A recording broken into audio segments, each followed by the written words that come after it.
Sukuna recupera sua técnica inata, mas quando ele estava prestes a usar o seu domínio, o Megumi retorna, junto com o último dedo do vilão, montando o palco perfeito para o retorno de outra personagem, a Nobara Kugizaki. Olha isso! Quer saber todos os detalhes do capítulo 266 de Jujutsu Kaisen oficial? Então vem comigo. O capítulo começa com Yuji Megumi batendo um papo sobre a Tsumiki, de como ela foi importante na vida do filho do Toji, já que ele foi praticamente abandonado pelos pais. Megumi diz que o seu maior sonho era criar um mundo perfeito, onde a sua irmã não fosse infeliz, e mesmo que ele não pudesse construir esse mundo, ele tentaria a todo custo evitar qualquer sofrimento em sua vida. Ou seja, tapar o sol com a peneira, né? Já que ninguém é feliz verdadeiramente, o tempo todo, e também ninguém é imune à dor e sofrimento. Lembrando que essa fala do Megumi sobre querer construir um mundo ideal para a Tsumiki é uma referência direta a um capítulo, eu não vou lembrar agora, mas nele o Fushiguro diz que a sua irmã era uma pessoa maravilhosa, que acreditava no lado bom de todos, não merecia ser amaldiçoada. No caso, a maldição aqui tem nome, endereço e até CPF, já que foi o Kenjaku o responsável por ela, quando transfigurou o cérebro da garota para que ela pudesse receber a Yorozu como hospedeira. E guarda essa fala do Megumi, que ela vai ser muito importante daqui a pouco, quando Yuji mencionar o seu avô. Megumi fala que queria ver de novo a Tsumiki, apreciando o gosto da comida que ele fazia, observando as roupas no varal e caminhando ao lado de alguém tão legal quanto o Yuji. Caraca, será que o Fushiguro shippava o Itadori com a sua irmã?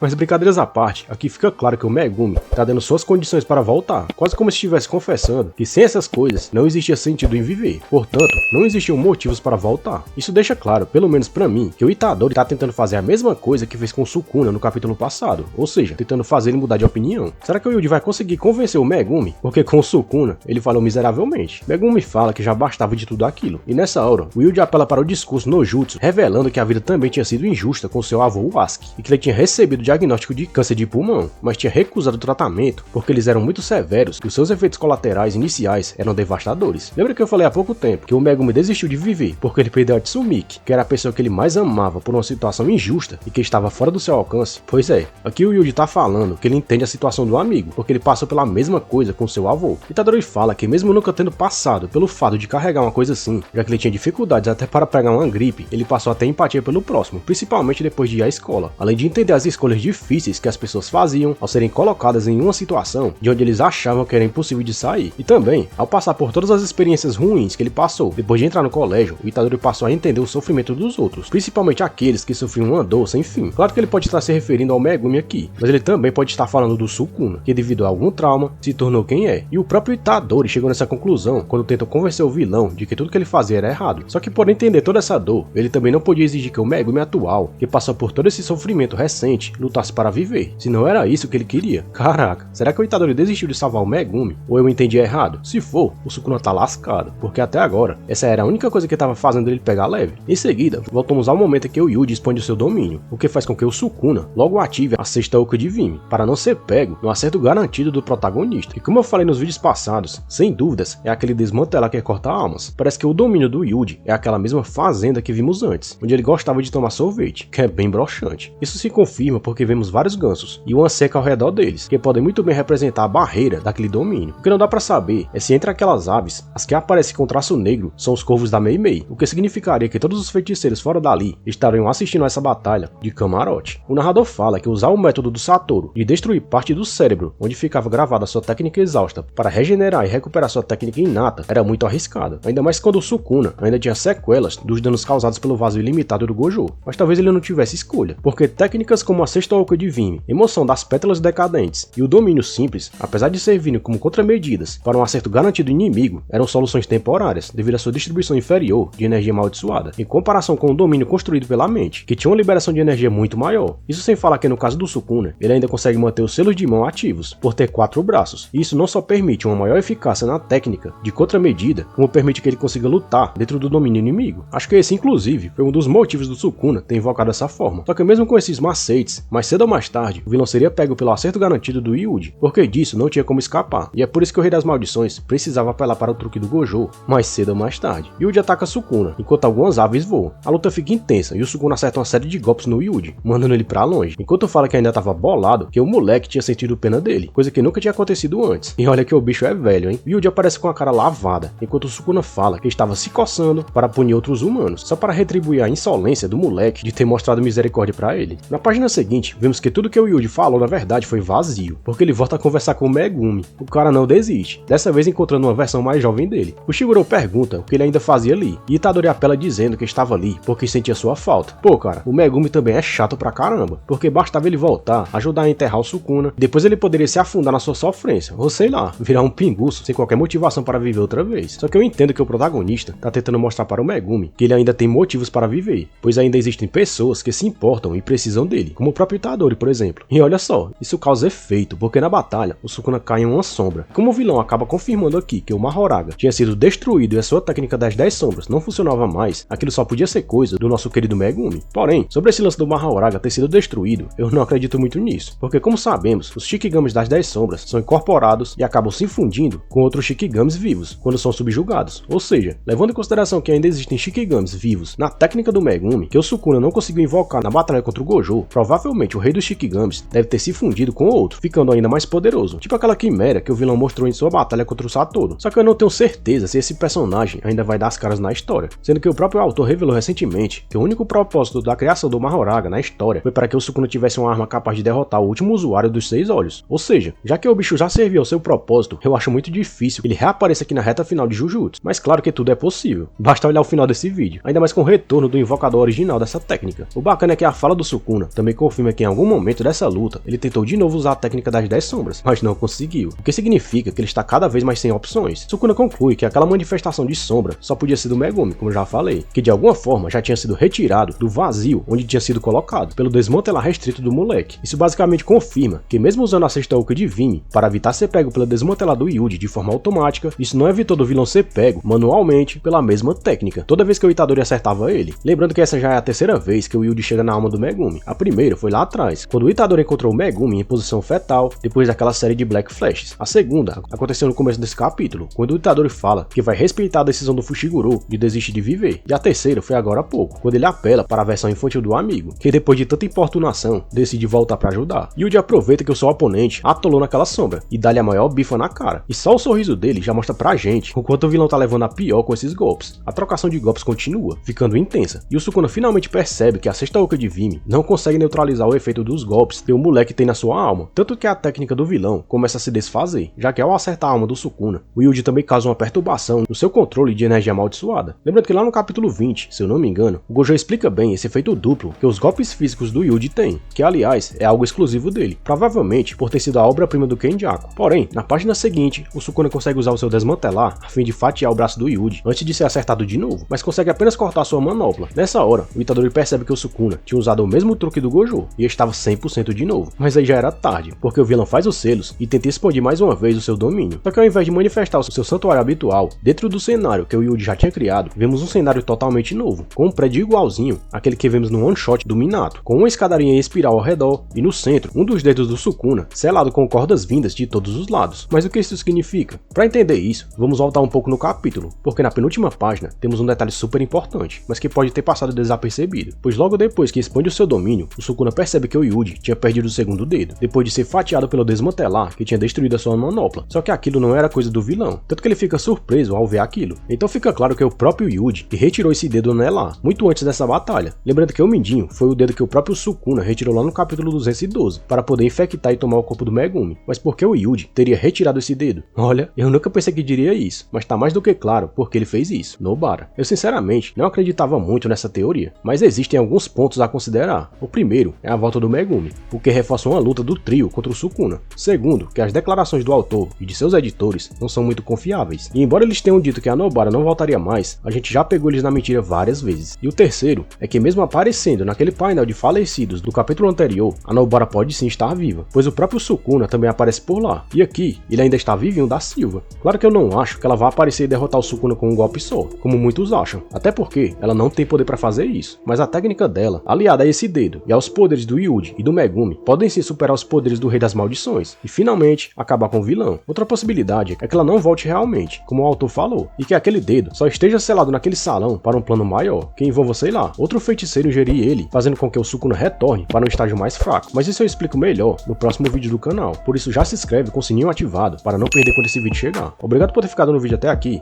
e valeu!